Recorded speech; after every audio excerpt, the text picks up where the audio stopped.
السلام عليكم، مرحبا بكم معايا مجددا في القناه. نتمنى تكونوا بخير وعلى خير. اليوم الوصفه تاع اليوم غادا تكون عباره عن واحد ديسير موس ديال البرتقال. كنتمنى هنا الاعجاب ديالكم.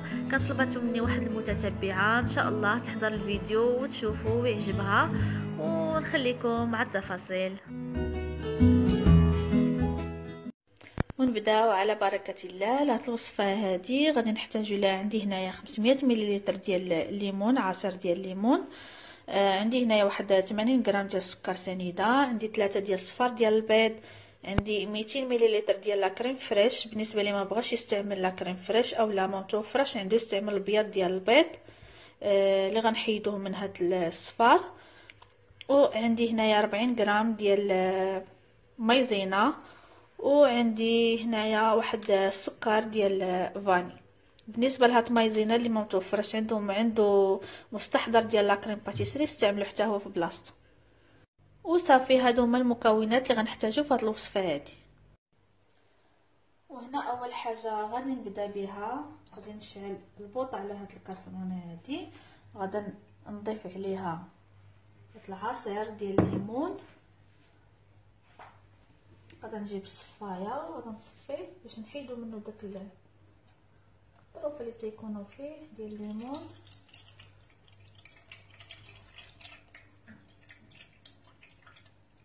صافي، هنا كيف ما كتشوفوا راني درت عصير ليمون صفيته هنايا في الصفايه. غادي نضيف عليها السكر فاني. اللي بغا يديروا اللي ما بغاش يديروا ما يديروش، ماشي ضروري. غادي ناخذ هاد الصفر ديال البيض، غادي نديرو هنايا باش نخلط هاد الشيء. غادي نضيف عليه السكر سنيده، وغادي نضيف عليه المايزينا.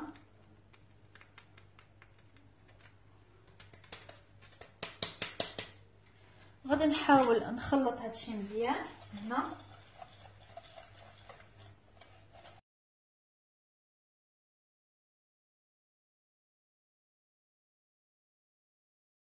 ناخذ واحد سباتول وغادي ندير هاد الخليط هنا.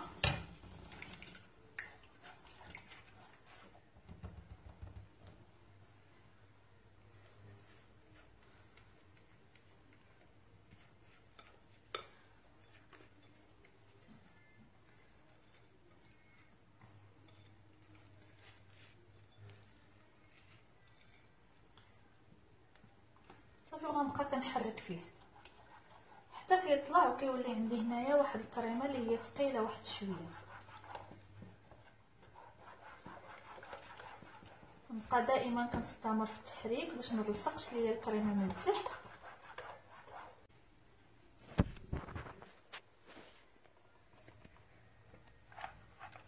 شفتوا كيفاش كيجي؟ غنبقى كنحرك بحال هكا حتى كيطلع. ها هو راه بدا كيطلع عندي هنايا، ولا ثقيل بدا كيتقال.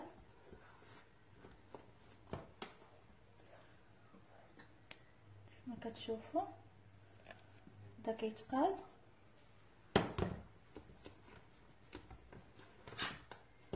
صافي، دابا غادي نحيدو فوق البوطه. انا من بعد ما وجد نوريه لكم باش تشوفوا كيجي بحال هكذا ملي كيتقال. دابا غادا ناخذو، غادا نكبو فواحد الجبانيه وغادا نغطيه ونخليه حتى يبرد مزيان، ومن بعد نكملوا الوصفه ديالنا.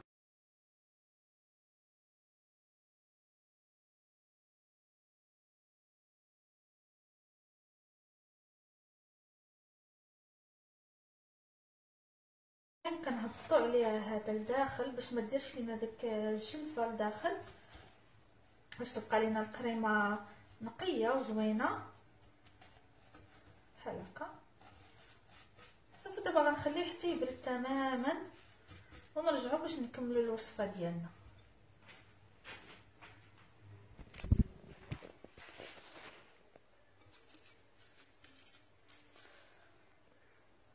صافي هنا البنات، من بعد ما بردات عندي لا كريمه اللي حضرت بالبرتقال،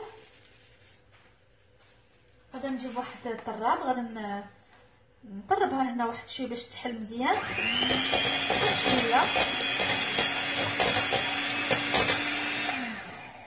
اللي بغيت نقول لكم بالنسبه اللي ما عندوش لا كريم فريش وما بغاش يستعمل البيض ديال البيض، يكتفي بها غير هكذا، يطربها مزيان بالطراب حتى تولي رطبه بحال هكذا ويديرها في الكيسان. يعني ماشي ضروري اننا نديروا لا كريم فريش، ولكن لا كريم تعطيها واحد اللذه اكثر.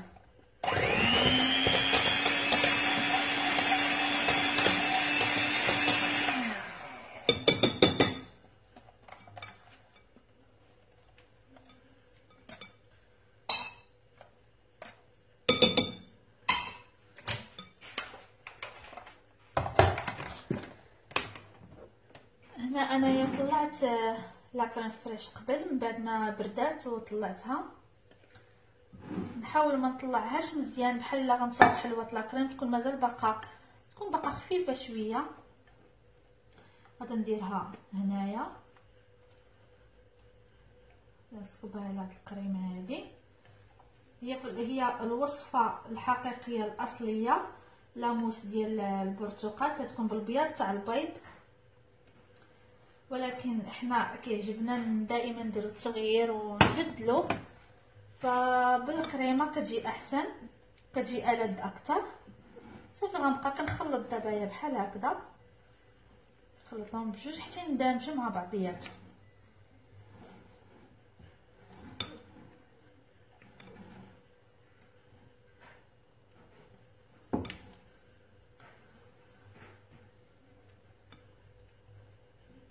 هاد لاموس هادي كتجي لذيذه الصراحه، يمكن لينا نستعملوها كديسير او يمكن لينا نعمروا بها الطورطات الا بغينا،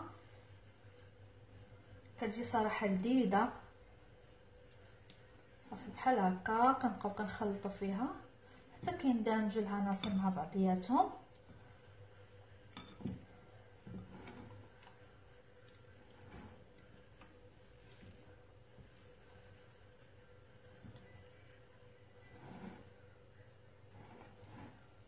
بالنسبه اللي بغى يستعمل البياض تاع البيض، طلع البياض تاع البيض حتى يطلع مزيان يولي بحال الثلج، ويخلطوا بنفس الطريقه بحال هكذا مع هاد لاكريم اللي حضرنا بالبرتقال.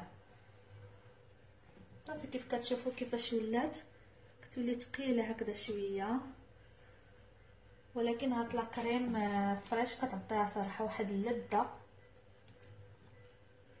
من بعد ما تجانسوا العناصر مع بعضياتهم هنايا، غادا نجيب الكيسان اللي غادا نقدمها فيهم.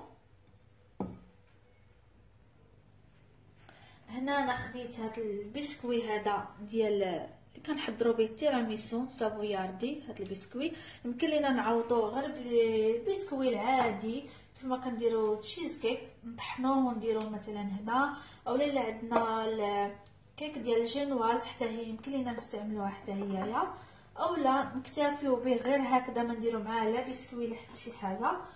هنا عندي واحد شويه العصير ديال الليمون اللي جاهز، غادي نحاول نقسم بحال هكا هادو، غادي نديرهم في هذا العصير هذا ونحطهم هنايا في الكاس.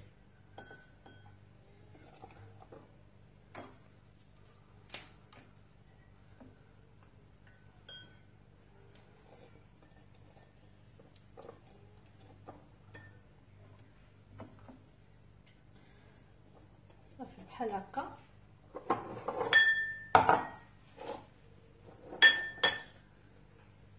نفس الطريقه غادي نديرها للكيسان الاخرين حتى همايا.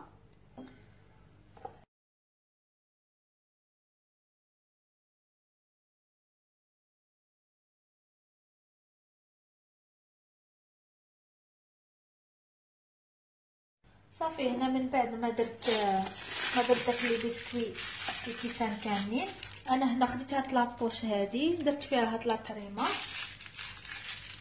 غير باش ما نوسخش الكيسان يبقى لي الكاس نقي. غادي نحاول ندير هاد لاكريم ندوزها على الكاس كامل على الجناب.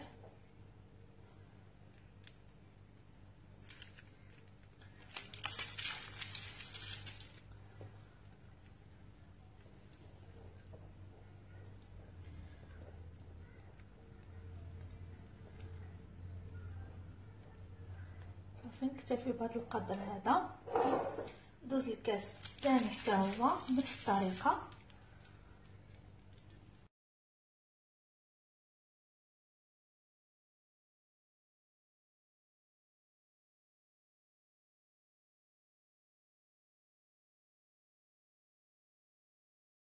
هنا من بعد ما عمرتهم بثلاثاهم كيف ما كتشوفوا كيف كيجي المنظر ديالهم، كيجي زوين مع داك البسكوي اللي كنديروا لتحت حتى هو غادي يسرد وغادي يرطب.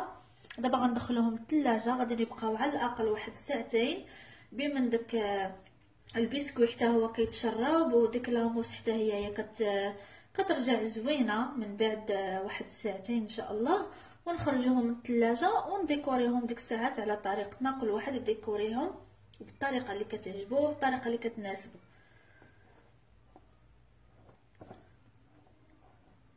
هذا الكاس الثالث كيف ما شفتوا هاد الكميه هذه درت ليها 3 الكيسان، وباقي عندي مازال هنا، مازال غادا نزيد كيسان وحدين اخرين.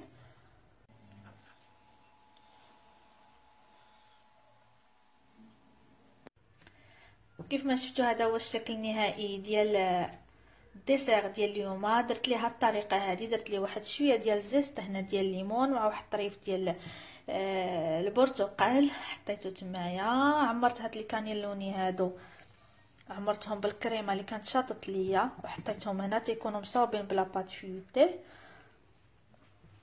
ويمكن لكم ديكوريو حتى بهاد الطريقه هذه. خديت انايا لا كريم فريش هذه اللي كتكون واجده ودرتها من الفوق، ودرت عليها حتى هي نفس الشكل زيت ديال الليمون مع واحد الطريف ديال الليمون هنايا، حتى هي كيجي الشكل ديالها رائع بحال هكا. المهم كيف ما قلت لكم الديكور كيبقى على حسب الاختيارات ديالكم، كيف ما كتفضلوه نتوما غادي نديروه. الا كيعجبكم بحال هكا ديروا لا كريم فريش من الفوق، راها كتجي زوينه. عجبكم الحال تقدموه غير بهذه الطريقه هذه حتى هي راها كتجي رائعه. وكنتمنى هاد الوصفه هذه ديال اليوم تكون نالت الاعجاب ديالكم. ما تنساوناش من الدعم ديالكم للقناه بالضغط على اعجاب والاشتراك في القناه. وكنتمنى السيده اللي كانت طلبت مني هاد الديسير هذا يكون نال الاعجاب ديالها، وانا متاكده الا جربتوه غادي يعجبكم. ومع السلامه حتى الفيديو الجاي ان شاء الله. باي باي. هنا غادي نوريكم كيفاش كيجي من الداخل. انا راه مازال ما كملت صراحه ساعتين، لكن بغيت باش نصورو لكم. كيجي بحال هكا، كيجي ثقيل واحد شويه وبنين، كيجي خفيف من الداخل.